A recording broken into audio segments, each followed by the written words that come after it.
Greetings. Have you ever had a day where you're like, I really want to get this thing done, but I can't do it. There's like something that's preventing me from having a better experience with my work or with my written material or some of my content that I'm working with. So it's been a funky day already. It's been kind of funky monkey, right?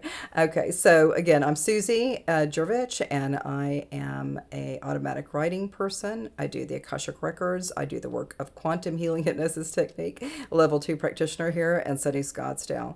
And I also work with NDEs, near-death experiencers, and also integrate with some of the walk-ins or other states of being. I don't know. It's like there's like so many different ways we can frame it, right? So, but I'm able to assist and blend in with some of these states of consciousness so that a person can feel better, boots on the ground. We want everybody boots on the ground, no matter what's going on. We want them to feel lighter in the body. So, but the QHHT has been a huge win for me here in sunny Scottsdale.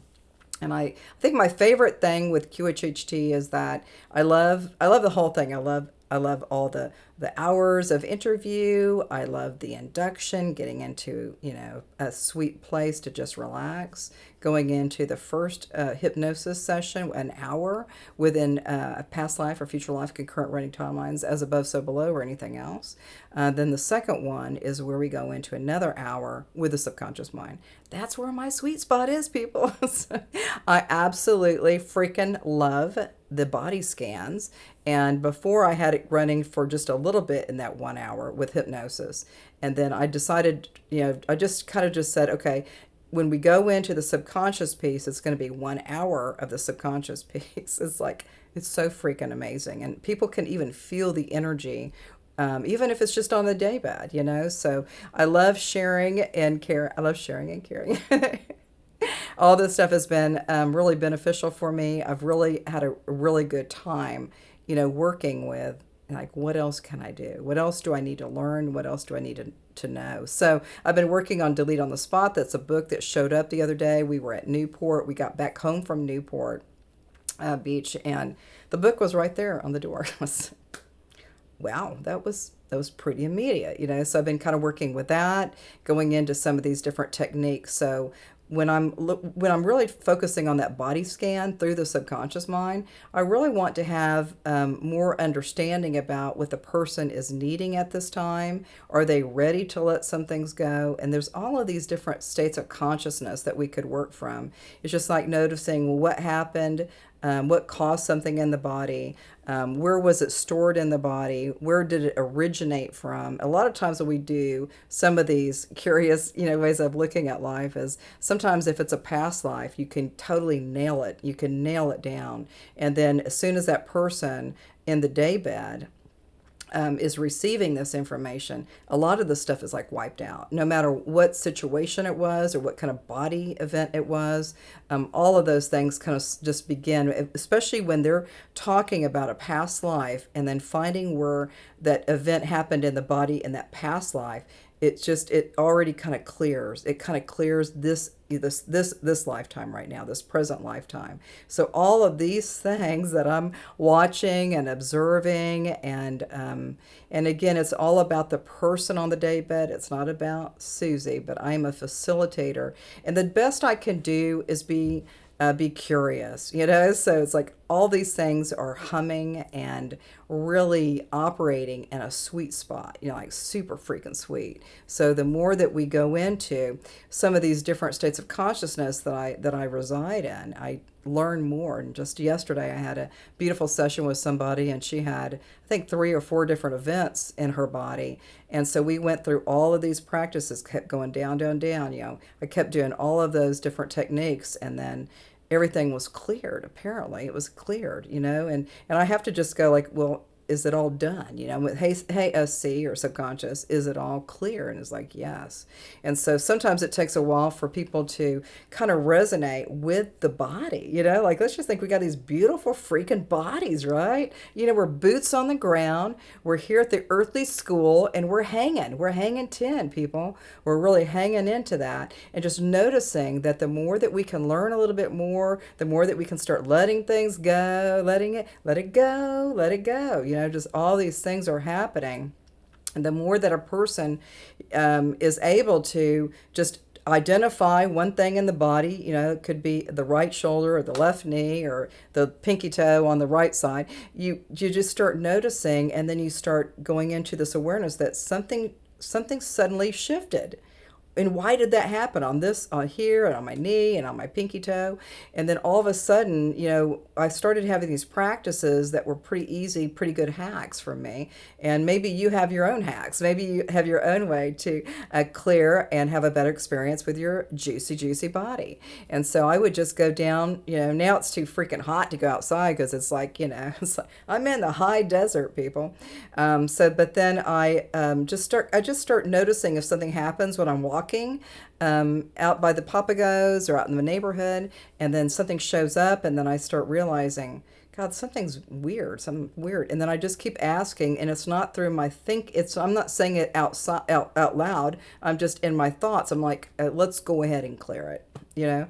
And a lot of times I don't identify certain places, but I just, do what I can. And then eventually, once I get back to the door, I forgot even what happened. It was totally cleared and gone.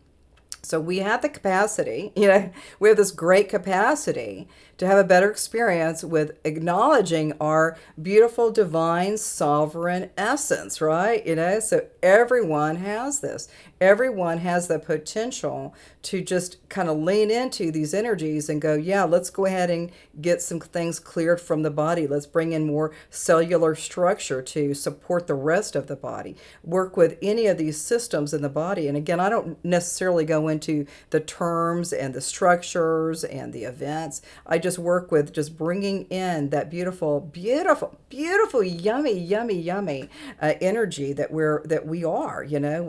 We are energy in motion. That our bodies are our beautiful essence, and that is who we are, and that's how we rise up every morning. Every night we go to sleep, and then you wake up to another a rising of experience. So all these things are showing up in such beautiful and grand ways. And I love sharing, again, I always say this, I love sharing with some of these hacks that I do. Some of it could be like super easy. And sometimes you got to go to somebody else to get help. Maybe a massage person, maybe an acupuncturist. I work with a chiropractor, and so he helps me, and then I also help him. He's taught me a few things. I'm not that great, but I can help. I'm a helper. I'm totally a helper. But when it comes to chiropractic, I do the best I can to do a trade with the doctors. It's funny. I don't know. It's kind of silly. Anyway, but these experiences that we're having right now in this lifetime and in this moment, like we're all sitting in all these retrogrades. We've got, Venus, Mercury, Pluto, Saturn, Neptune, Jupiter, and Uranus. I mean, it's just spectacular. I mean, and when we're looking at some of these experiences with these retrogrades and stuff, it's like, people want to start engaging with new ideas, and they want to go out and go for it, but some of these retrogrades are really kind of reminding us that it's not the right time, but we can start kind of processing what we do want. And eventually when some of these retrogrades go out, then we can just initiate, we can just go for it, And so it's fun to just kind of acknowledge the energy that we're resting in, the energy that we feel love and embraced, or maybe we need some helpers, so maybe some things might not be working for you right now, and then you can just start, just kind of asking yourself, what else do I need to know now? What would be best for me? Or do I need to make a different choice? Do I need to go a different place? Do I need to do any of that? Right now, I wouldn't say that with retrograde because it's a lot of stuff going on. But you might start kind of organizing things, getting things organized, getting things ready for your next, whatever you're working with, right? So for me, I do process a lot of my automatic writing and putting it into videos. And then I do a lot of the QHHT stuff. So I have all these processes, but sometimes we have to just take a little bit of time just to kind of sit back a little bit and then kind of watch the show. And then eventually when these retrogrades are kind of just kind of slowly receding from the consciousness, then we can just go. We can go 1, 2, 3, go. My birthday is January 23rd. And whenever I think about this, I got to get going, so, but my birthday is January 23rd, so it'd be 1, 2, 3. So I'm this person that's I'm Aquarius. I'm a 1, 2, 3 person. So when I'm gonna get going, I go 1, 2, 3, go, and out I do. So it's like it's so crazy. I think I got in trouble when I was younger because I was just so spontaneous. So I've matured a little bit. Not so much, but I have matured a little bit more. Anyway, so this conversation today is, I'm not really sure even how to even process exactly what this conversation is, but I really ask for you to consider, what your thoughts are, what your impressions are, how are you treating your body, what are you feeding your body. Any of these things I think are so wonderful to just acknowledge and really start like freaking loving yourself, like freaking loving yourself. And the more that you love yourself, then you send out that same love to everybody, okay? And there's like not one person that's missed out, it's just everybody. So once you start feeling that love within, you start sending out that love and it goes to everybody and everything. So we'll see you soon, and namaste.